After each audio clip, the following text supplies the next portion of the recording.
Hello and welcome to Dugout. India, even after posting a total close to 300, lost the third ODI by 3 wickets, and Australia sealed the series in the third ODI itself. So, Mir, does the decision of MS Dhoni to hold back Jadeja for the death overs backfired for him? Well, Vinay, that is the most debated question, isn't it? I wonder what was going through Dhoni's mind, because at the time when he took the Jadeja off after his initial spell, he was on a high, taken a couple of good wickets. He was bowling really well, and we had a new batsman on field. Perhaps it would have been wise to give him an over or two, or bring him a bit earlier in the later spell. I guess he was held back for a little too extra, and he was also brought from a different end. So I guess that also put Jadeja off a bit, and he didn't have the desired impact. Eventually, you can say in the hindsight that he was held back for a little too late. Perhaps if we would have come over number 38 or 40, things would have been slightly different, or could have been slightly different. But that's the advantage we have, the advantage of hindsight. Perhaps it's difficult to understand what Dhoni was thinking at that point. And apart from that decision of MS Dhoni, do you think what he said in the press conference as well, that the fielders let him down a couple of boundaries which could have saved, could have turned the match as well? So do you agree? Not just a couple of boundaries, there were times when the bowlers were building some pressure on, and we gave away silly singles. The fielding inside the inner circle was pretty sloppy there. We released the pressure quite easily when the bowlers were trying their bit to do that.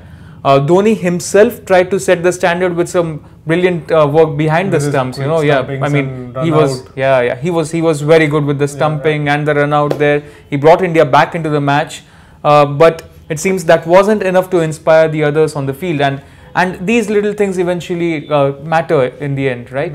And that helps the batsman gain confidence once he gets a boundary every over. So Glenn Maxwell, for that matter, may have just with the Indian fielding and the bowlers too. You could have seen that Maxwell was never under pressure, or never really looked under pressure, because he knew that he could work his way around a few singles, and he was then assisted with a few silly misfields by the Indian players.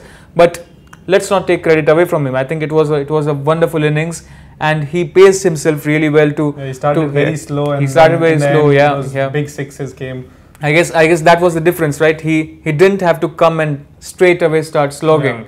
He took his time. That's what we know him for. Exactly. Now he's so he played a very mature innings. Perhaps that's what India is lacking in its batting. We don't bat deep, and once again that proved to be the difference, right? Australia could bat deep. They could depend on their batsmen number 7, number 6. Whereas we look a bit starved after Rahane. Dhoni isn't batting well, and Jadeja isn't delivering as well.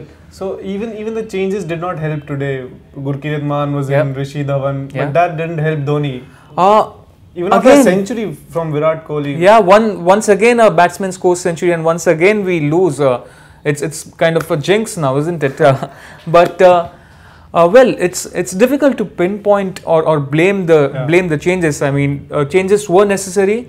Unfortunately, they couldn't work today. But that again, we could say that Dhoni lost the plot perhaps towards the end by holding back a couple of bowlers. And also, let's not forget that our pacers, once again, when they had to bowl well during the death, they failed. Umesh Yadav bowled a very good over, but then I guess it was around 46th over where he gave away just a couple of runs. And then he came away and gave around 13 or 14 runs in the last over.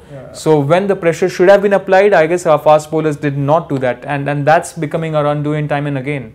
Okay. So having already lost the series, India will now look to play for pride in the 4th ODI in Canberra. We'll see if they can pull at least one ODI back.